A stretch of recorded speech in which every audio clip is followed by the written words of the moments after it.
Good evening and welcome to the Irish Eye. We're here tonight at the Queensland Rose Ball where one girl will be selected as the 2018 Queensland Rose. So let's go and have a chat to the girls.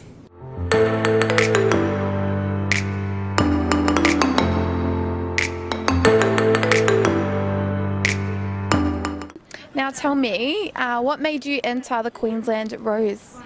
Well, I just wanted really to get more involved with the Irish community in Brisbane, and I thought that going in for the Rose of Tralee would be a good way to break into it.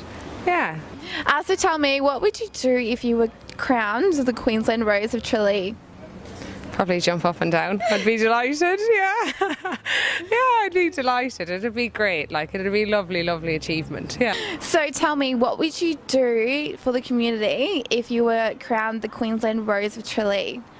I think being so young myself, I would probably use it as a platform to encourage younger girls to also take part in it, because I don't think that being so young myself, I probably would have considered it as much at home until I really came over here. So I think I would use it just to tell young girls maybe to take yourself out of your comfort zone, really, because I know that this is totally out of my comfort zone anyway, and I just think it's been a really great experience so far, so I would highly recommend it.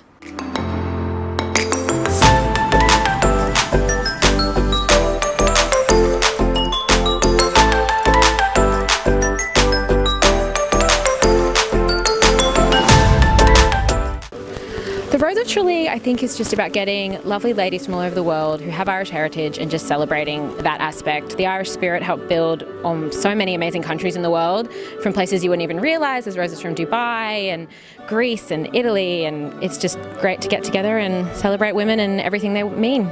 So I hear, Eleanor, that you are singing a party piece tonight, is that correct? Yes, I will be doing a party piece, a song. May we please hear a little snippet? Sure.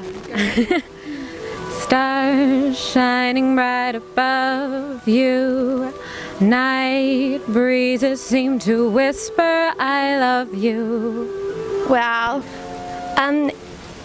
Being Irish it's a very strong background.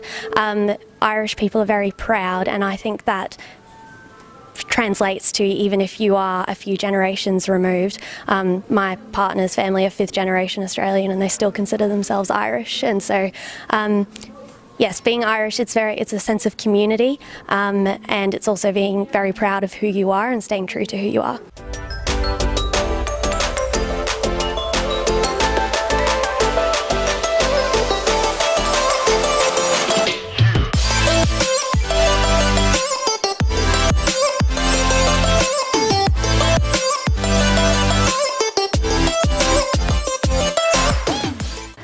So 2 weeks ago I went on a hen party with a group of girls from a different football team, and they talked about Queensland Rose or Rose of Tralee, and a couple of the girls had entered before, and they thought it would be a really good idea if I entered because it's my last year.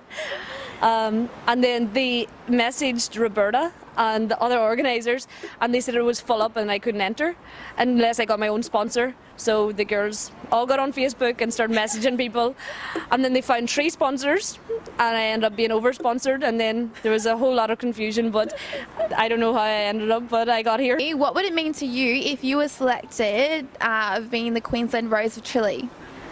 I guess, to be perfectly blunt, it would mean a lot. It would obviously involve going over to Tralee, and I do have family that live there, and I know that a lot of my family would come and see it.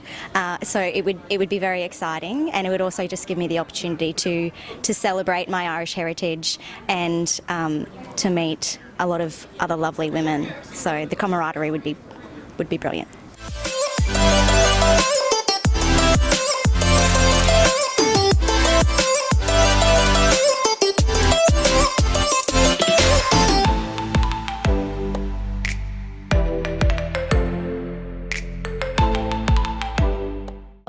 I think the only thing that, well, the biggest thing that that the past rose told me, and I think that I will pass on, is just to be yourself. You can't be anyone else. This is all. The whole thing is about being yourself, enjoying every moment, and just embracing it.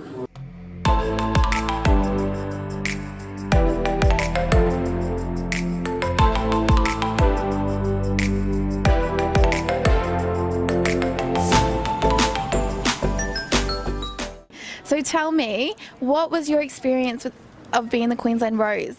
The Queensland Rose is like a big family, so it was hugely exciting on the night, obviously, to be selected to go to Tralee. But since then, it's just been such a whirlwind.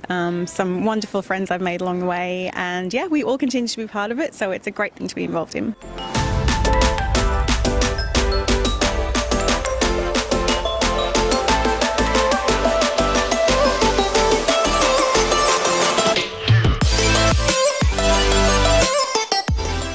So the last time you two were together, Emma, you handed Jennifer the sash. Yeah. So what's the memories bringing you back together? Well, it was around this time last year. I think it was around the 6th of May. Yeah. I handed Jennifer the sash of the Offaly Rose, and to be honest, I knew sitting in the audience, she was on stage, there was a few other girls, they were contenders, brilliant girls, but Jennifer stood out a mile. A doctor, plays soccer for Ireland, and just herself on stage, amazing. And she stood out a mile, and I handed her the sash. And I rang my mother on the day in August when it was the Rose of Tralee who was going to be announced that day, and she was on next one at the Offaly Rose 2017. Jennifer Byrne was announced, and I was amazed. I knew right well she was going to do it. She was amazing the whole time. Yeah. She reminded me very much of the girl who won it my year, which was the 2016 Chicago Rose, Maggie. She won it, and she was amazing as well. So, wow, that's incredible. How does that make you feel? Yeah, God, it's really, really special for me to hear Emma saying that. I wish I knew all of that, you know. But Emma was the first Offaly Rose that actually made it to the Dome, so she really motivated me to go for it, and she was really encouraging. And just seeing Emma on stage, like, we were all looking up on her, like she was the superstar, and she was incredible. And I guess, you know, I've learned a lot from her and just from the whole year. So yeah, it's really nice. All right, Jennifer, the Rose of Tralee. Tell me how your time has been of being the Rose. So it's been absolutely phenomenal. You know, I've just got to do so many things, meet so many people, and I've just made so many friends and got so many opportunities that I never really thought I would. So I got to travel all over the world and visiting the different roses everywhere in the Rose Centre, so it's just been phenomenal.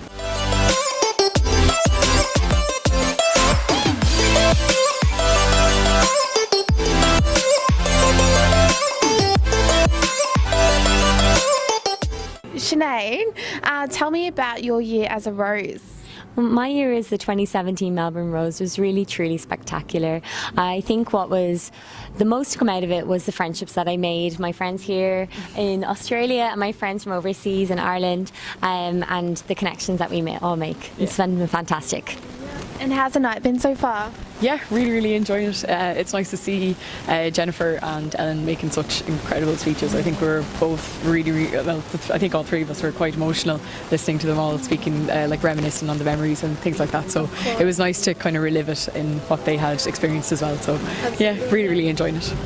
And the 2017 Rose of Darwin. Tell me about your year. It's just exactly what Sinead said. It's been so phenomenal, you know, like having just a whole new 63 sisters that I'm so lucky to have, you know, by my side, supporting me through everything. It's been, yeah, just great. Put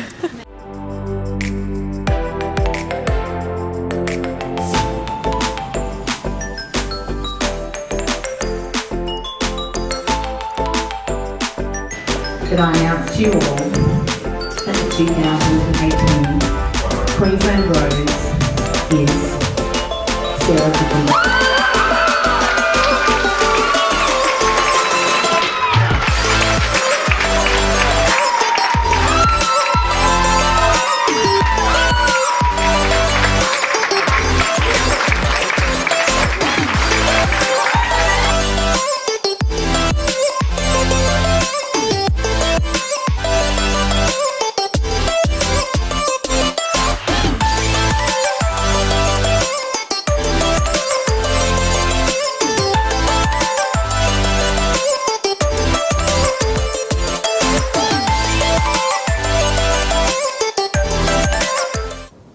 So Sarah, how does it feel to be the Queensland Rose? It feels quite surreal.